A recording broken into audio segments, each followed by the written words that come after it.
खुलुमबाय स्टुडिय'आव आं उदांस्रि मुसाहारि क'क्राझार जिल्ला आथियाबारि चार्लेस डार्विन इंलिश फरायसालिनिफ्राय 80 जौखोन्दो लानानै उथ्रिसार जानो हादों। नंगौ दिनैनि फोसावनाय 2026 मायथाइनि मेट्रिक आनजादाव आथियाबारि चार्लेस डार्विन इंलिश फरायसालिनिफ्राय 80 जौखोन्दो लानानै उथ्रिसार जानो हादों। क'क्राझार जिल्ला रामफलबिरनि सिङाव थानाय आथियाबारि तिनालि लोखनाबारिनि चार्लेस डार्विन इंलिश स्कुला देग्लाय 2026 इं मायथाइनि HSLC आनजाद लिरनायाव गासै 35 फरायसाफोरा बाहागो लादों। बे फरायसाफोरनि गेजेराव गासै 80 जौखोन्दो फरायसाफोरा देग्लायनि मेट्रिक आनजादाव उथ्रिसार जानो हायो। मख'नो गोनांदि बे फरायसालिनिफ्राय देग्लाय बोसोराव सासे फरायसाया डिस्टिंक्शन आरो 3 फरायसाया स्टार मार्क लाना उथ्रिसार जानो हायो आरो 3 फरायसाया सेथि मासि आवग्रिनो हादों आरो 21 फरायसाफोरा नैथि मासियाव उथ्रिसार जानो हायो। गोसोआव आङो जोबोद मोजां मोनबाय, गोजोननाय मोनबाय।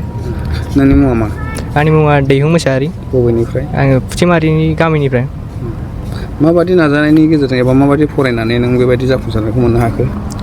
बेखौ जाफुंसारहोनो थाखाय आङो गोबां सेस्था खालामनांदों। फोरोंगिरिफोरनि हेफाजाब लानानै फोरोंनायखौ लानानै होनो हादों। बिमा बिफाया माबायदि सापर्ट खालामो? बिमा बिफाया जोबोरैनो सापर्ट खालामो। जेखौ बेसेबां मार्क्स मोननो हाखो नोङो? आङो गिबियावनो बड'आव 94 मोननो हादों। बेनि उनाव आङो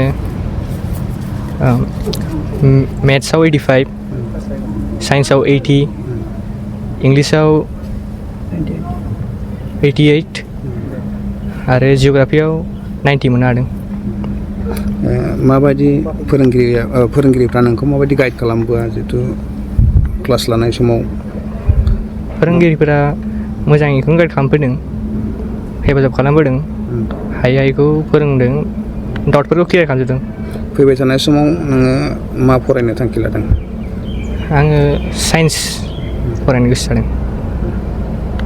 दे जासिगोन। डिस्टिंक्शन मार्क्स लानो हानायखौ बिराद गोजोननाय मोन्दों। बिनि सिगां जोङो बिराद नाजाबोखादों, उन्दैनिफ्रायनो मोजां जाथों सानबोखानाय आरो जोङो दिनै दा नेयै बे फिथाइ मोजांखौ जोङो मोनबाय आरो। मास्टारफ्राबो नोगोर फोरोंखायो, सानसेबो क्लास लायै गैखाया, लायो मोजाङैनो क्लास लायो। स्कुला हयले बिराद मोजांखामोन आरो बियो, मोजांखा दाबो, उनावबो जालांगोन। प्रिन्सिपाल साराबो मोजाङैनो गाइड लायो। दा बे सारनि गाइड लानाय, सारमोन फोरोंगिरि गाइड लानाय, जोंनि गाइड लानायजों दा फिसाला दिनै डिस्टिंक्शन मारिनो हाबाय। बिनि थाखाय आंहा गोसोआव बिराद गोजोननाय मोनबाय आरो। जिहेथु नोंथांनि फिसालाया बुंदों फैबाय थानाय समाव बिगियान स्ट्रिमाव फरायनो एबा साइन्सआव फरायनो होनदों, नोंथांमोना सुफुंगोन नामा बिथांनि लुबैनायखौ? नाजानाया नाजागोन। जोंहाथ' जेनेबा साख्रिफोरबो गैया नालाय, जा हायो साइन्सखौ फोरोंग्रोनोसै, हानायमानिखौ नाजानोसै बेसेबां हायो। दा साइन्सखौनो फोरोंग्रोनोसै आरो। न'खराव मा मावनानै सोलियो नोंथां? जोंहा जेबो गैनाया गैया। आं दा बे स्कुलावनो उन्दैफोरखौ फोरोङो, उन्दै क्लासफोरखौ 6सिम फोरोङो आरो आं हिन्दी फोरोङो। बेयावनो फिसालाखौबो नायफाबाय थानाय जाबाय आङो। रादाब नायगिरि बिथांमोननिसिम गिबियाव खुलुमनाय जासिहरग्रोबाय। देग्लाय चार्ल्स डार्विन इंलिश स्कुला जोंहा मोजां फिथाइ मोननो हादों मेट्रिक रिजाल्टआवहाय। सेन्टारावहाय जोंहा सासे डिस्टिंक्शन आरो बे जोंनि डिस्टिंक्शनानो सेन्टारावहाय बयनिफ्रायबो टप मार्क्स मोननाय जादों। फार्स्ट डिभिजन हिसाबै स्टार मार्क्स हिसाबै 3, फार्स्ट डिभिजन हिसाबै 3 आरो सेकेन्ड डिभिजन हिसाबै 21 जन जों मोननो हादों।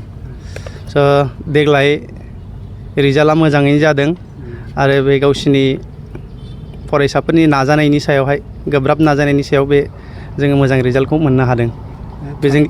बेजों लोगोसे फरायसाफोरनि बिमा बिफानि आरो फोरोंगिरिफोरनि नाजानाय, जों बेजों मोजां रिजाल्टखौ मोननो हादों। थांनाय बोसोरनिफ्राय देग्लाय माबायदि साबसिन जादों? एक्सुवेलि थांनाय बोसोरावहाय जोंहा बिनिख्रुइ एसे खमसिन स्टुडेन्टफ्रा मेट्रिक परिखाखौ होदोंमोन। थांनाय बोसोरावबो जोङो मोजां रिजाल्टखौनो मोननो हादों आरो देग्लायबो जों मोजां रिजाल्ट मोनदों। साबेसे फरायसाफ्रा एग्जाम होदोंमोन? देग्लाय गासै 35 जन फरायसाफोरा एग्जामखौ लिरनाय जादोंमोन। बेसे गोबावनिफ्राय नोंथांमोना बे फरायसालिखौ सामलायबोगासिनो दं बे ओनसोलाव? जोंनि बे चार्ल्स डारविन इंलिश स्कुला 2013निफ्राय बेवहाय सोलिगासिनो दङ। जिहेतु गार्जेनफोरनि रेसपन्स जिहेतु स्टुडेन्टफोरनि जिहेतु रेसपन्स माबायदि मोनबोदों जागायजेननायनिफ्राय नोंथांमोना माबायदि स्टुडेन्टफ्रा बाहागो लादों नोंथांमोननि फरायसालियाव? जागायजेननायावहाय बुंनो थाङोब्ला स्टुडेन्टआ बहुद खममोन। लासै लासैनो बेनिफ्राय एफा एफा लासैनो बांबोनो हमदों आरो दिनै जोंहा 500नि गोजौआवहाय फरायसाफोर दङ आरो।